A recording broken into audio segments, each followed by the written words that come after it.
CO state observer দুজনই ছিলেন। আমি আগে থেকে টাইম নিয়ে এসেছিলাম। আমি ওনাদেরকে মূলত ধন্যবাদ জানালাম। ভবানীপুর এবং নন্দীগ্রামের আমি প্রার্থী ছিলাম। খুব শান্তিপূর্ণ নির্বাচন হয়েছে এবং আজকে গেজেট নোটিফিকেশানও হয়ে গেছে জয়ী প্রার্থীদের 293 জনের। আমি ওদের থ্যাঙ্কস জানানোর জন্যই এসেছিলাম। ইটস এ কমপ্লিটলি কার্টসি ভিজিট, কারণ নির্বাচনের আগে অনেকবারই এসেছি। এসআইআর চলাকালীন বা বর্তমান সিও দায়িত্ব নেওয়াকালীন অনেক পক্ষে বিপক্ষে যুক্তি তর্ক অনেক কিছু হয়েছে।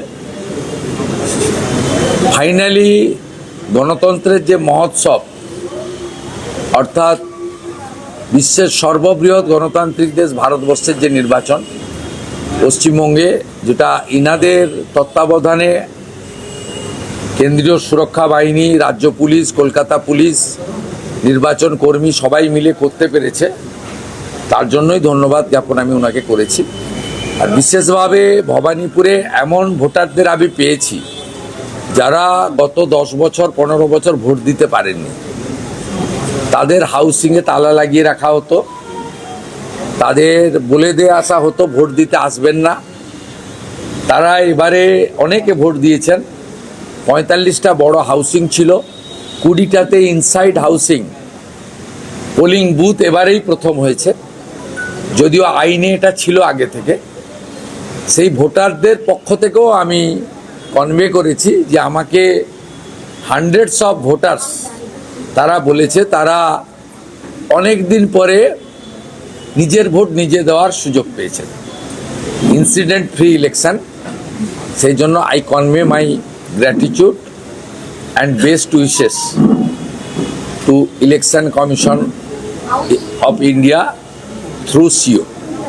আমি বরখাস্ত, আমি পদত্যাগ করবো না, রাষ্ট্রপতি শাসন হয় হোক, এটা রেকর্ড থাকুক, ওরা আমাকে বরখাস্ত করুক, আমি চাই। এই দিনটা একটা কালো দিন। আমি কোনো মন্তব্য করব না। সংবিধানে লেখা আছে মাননীয় গভর্নর লোকভবন এই বিষয়ে যথাযথ সাংবিধানিক পদক্ষেপ নেবে, এটা আশা করি। এর বাইরে আমি কোনো মন্তব্য করব না। আপনাদের কাছে উনি প্রাসঙ্গিক হতে পারেন, পশ্চিমবাংলার রাজনীতিতে উনি এখনো অপ্রাসঙ্গিক। ওনার জন্য বেশি বাক্য খরচ করার কোনো প্রয়োজন আছে?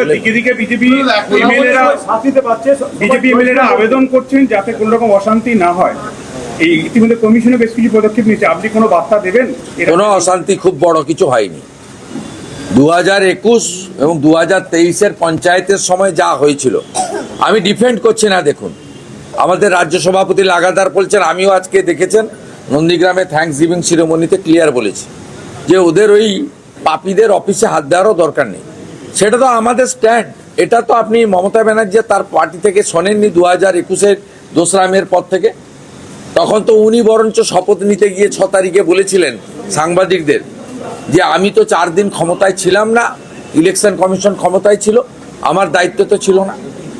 উনি কথা বলেছিলেন। আজকে দায়িত্বশীল বিরোধী দল হিসেবে বা শাসক দল হিসেবে পরিণত হওয়া বিজেপি, তার সর্বোচ্চ পোস্ট হচ্ছে রাজ্য সভাপতি। তিনি প্রথম দিন থেকে লাগাতার বলছেন, আমিও গতকাল বলেছি, আজকে আমি প্রকাশ্যে জনসভাতে বলেছি। আপনি আমাকে বলুন তো, 2021 সালে 12,000 এফআইআর হয়েছিল, 57 জন মারা গেছিল। আপনি আমাকে বলুন number of death, number of. আমি ডিজিপিকে ফোন করলাম, এই দুপুরবেলা ফোন করেছি ডিজিপিকে, আল্লাহ আপনার এফআইআর কত হয়েছে বলুন। বলবে ফিউ নাম্বার, 50টা এফআইআরই হয়নি। 12,000 এফআইআর হয়েছে, ভবানী ভবনে পড়ে আছে। রিটায়ার্ড জাস্টিস মঞ্জুলা চেল্লুরের নেতৃত্বে কমিশন করে দিয়েছিল, 100% এফআইআরকে এফআরটি করে দিয়েছেন। ওই ফাইলগুলো খোলাবো। কি ঘটেছে বলুন, ইনসিডেন্ট বলুন, কোন গ্রাম কোথায় হয়েছে বলুন, বলুন স্পেসিফিক বলুন।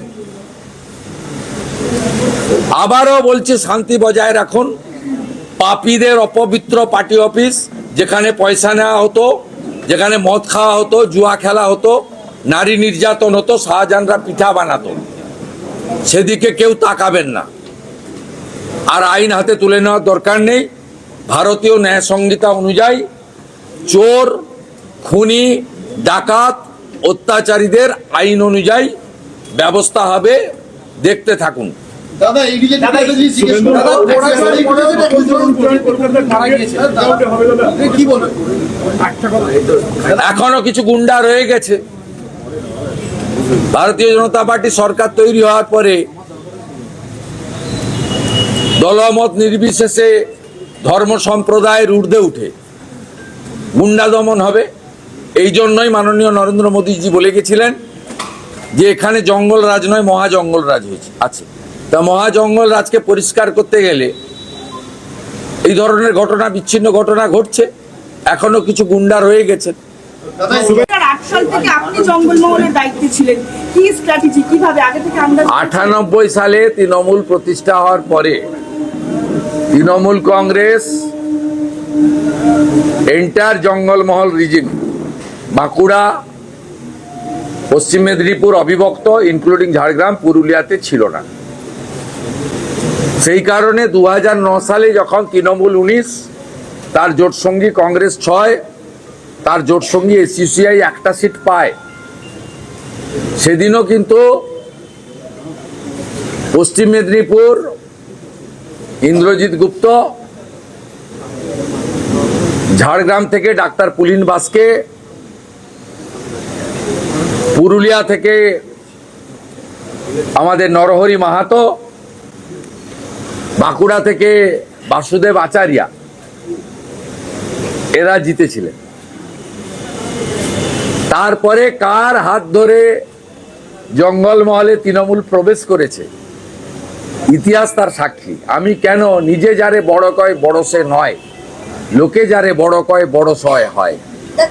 একইভাবে মালদা, মুর্শিদাবাদ, উত্তর দিনাজপুরের করণদিঘি, ইটার ছাড়া কোথাও তৃণমূল কংগ্রেস নামক বস্তু ছিল না।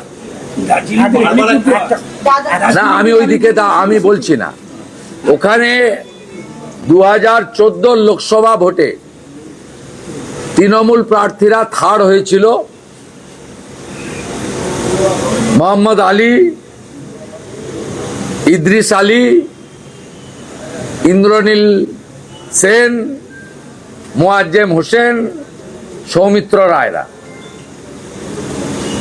কার হাত ধরে ওখানে 2019 লোকসভা ভোটে তৃণমূল 51% ভোট পেয়েছিল, এটা সবাই জানে।